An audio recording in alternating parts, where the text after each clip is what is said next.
Hello and welcome everyone. I am super excited to begin this journey with you where we will be looking at the second part of our business syllabus, the A2 part of it. Now, previously across the AS syllabus, we have fully developed an understanding of what a business is all about. We learned about how its structure is decided, how a partnership or a public limited company would be formed, how you're responsible to your stakeholders, how you look after your workers, how you look after your customers and all of them, how you decide your objectives. And then based on those initial workings, then the business decides to set up departments, and then those departments would include marketing, operations, finance, and HR, which would then combined would form the business. Each department would have their own objectives, their own tools to achieve those objectives, and if all those objectives are achieved, the overall company's success is also achieved. So we know what a business does.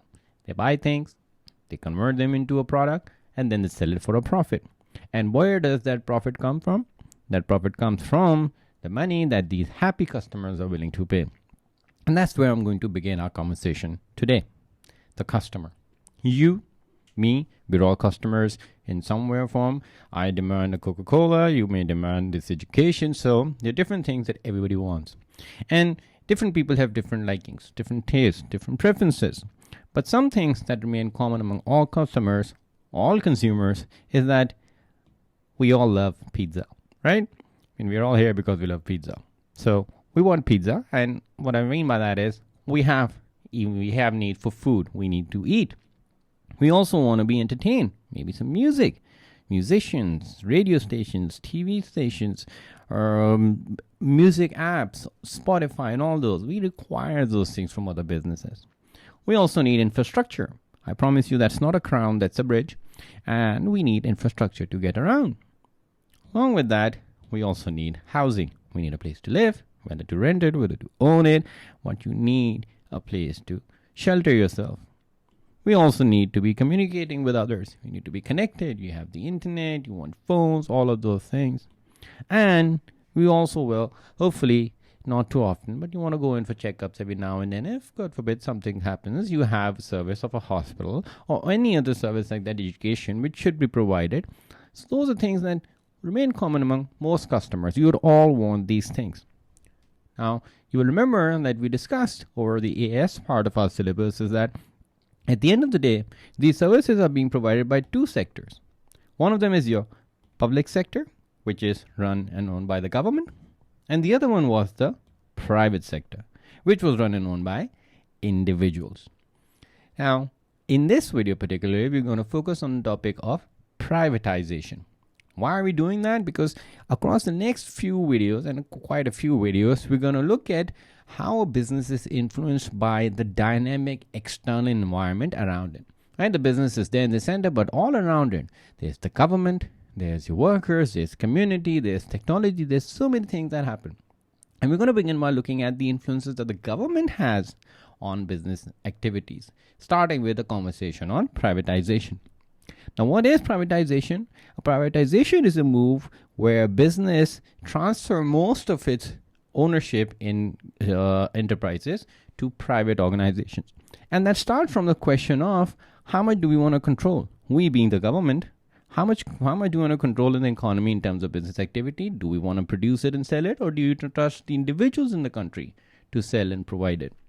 And when they make the move of transferring ownership of institutions and of enterprises from public to private sector, that movement is known as privatization.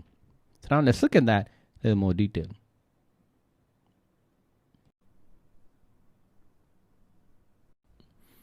So, as I mentioned a little bit earlier, privatization is all about transfer of ownership from the government to individuals or groups of individuals who are part of your private sector. Now, the biggest motivation for any government to do that is to change the objective of that particular business from being public welfare center to profit maximization.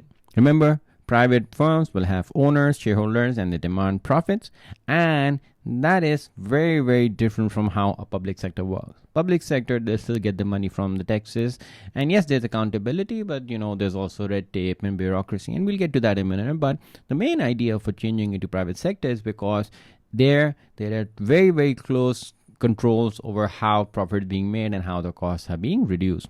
So moving it to being a business which has profit at the center of its objective is important. And the reason why they do that is because in order to achieve that profit, you have to have competition, and you must show that you are willing to spend, expand, and grow. So private sectors, when they grow, when they get bigger, when they advertise more, when they sell more, yes, they're showing growth. At the same time, they aren't the only organizations that are doing that. There are other businesses, competitors who are doing the same thing, and they are both driving each other to be more innovative, which eventually will help the consumers and as well as generating more income for the government. Now, the government, by going to this policy of privatization, shows that they're practicing the laissez-faire style of leadership, where they're taking their hands off, just supervising, while they still control certain critical businesses, like some of the utilities may be controlled, the central bank, airports, and certain institutions and businesses will be controlled by the government, but that will be very small proportion compared to the ownership given to private sector when you go towards privatization.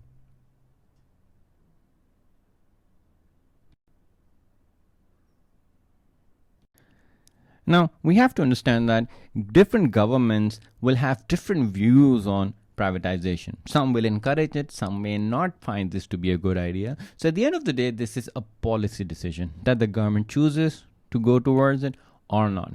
But across the last few decades, since the mid-80s, now we've seen more and more governments giving up control in state-owned organizations and giving it to private sector.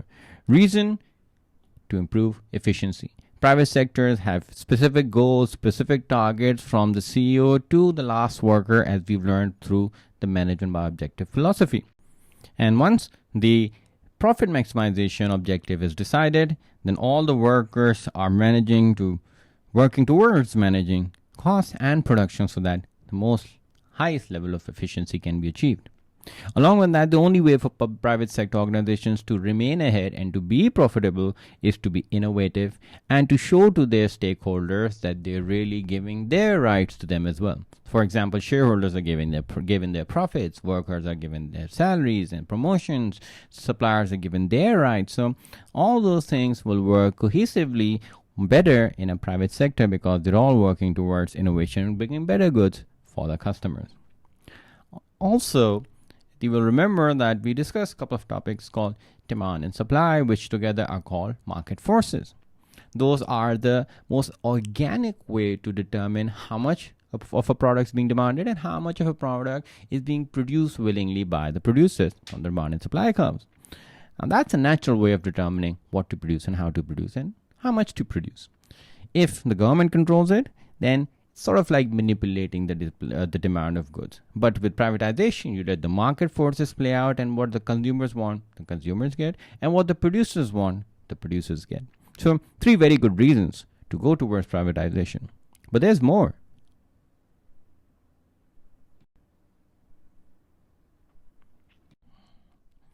Now, sadly, we've seen sometimes in the past that public sector is often associated with slowness of work, job not being done efficiently. And that arises from problems that come from red tapeism, the bureaucratic structure of the government, the political gains that some of the members may be trying to get.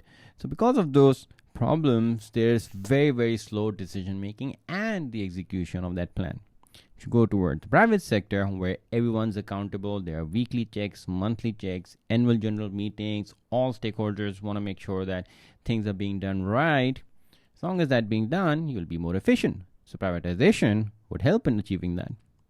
For the government, when they transfer this stake from the government to the private sector, they will not do it for free. They will sell those organizations, and that money that's generated becomes extra income for the state, which can then be used for other public welfare programs. And finally, private sector has many more avenues available to it in order to generate more finance. They could go for venture capitalists, they could get microfinance, they could have people in the stock exchange buying shares. So there are a lot more avenues for them to be more sustainable and generate more finance as compared to the government. So in the favor, there's surely some solid reasoning behind going towards privatization.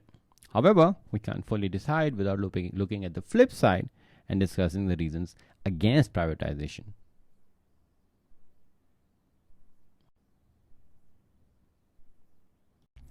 Now, the arguments against it are quite solid as well. Public welfare is a public matter, meaning everyone needs to have certain industries providing certain goods. For example, water, clean water, electricity, and those things. And as long as it stays in the public sector, meaning the government controls it, even if it's a loss making business for them, they would still continue with it because it's the need of everybody in the country. However, if you move it towards the private sector, the only thing that decides whether a business stays on or not is that if it's making profit or not. So if you transfer your utilities to a private sector and they're not making money, they will shut it down. And a lot of the essential products that are being given to the people will not be there anymore. So there is that catch with going towards privatization. Also, if you give up things that were in the control of the government into the hands of private sector, then they might start monopolizing that resource. Maybe it's oil, something else that is necessary for everyone else. And if you give it to one particular business, then they might start exploiting it. So fear of monopolies forming is quite real there.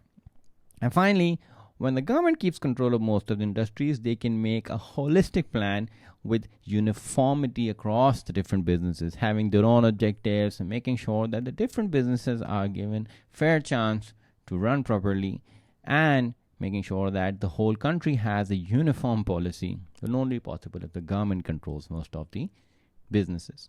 So, good and bad, there's an argument for it, there's an argument against it, and at the end of the day, it depends on the current economic climate of the country and what the current government thinks of the movement of privatization, whether to go ahead with it or not.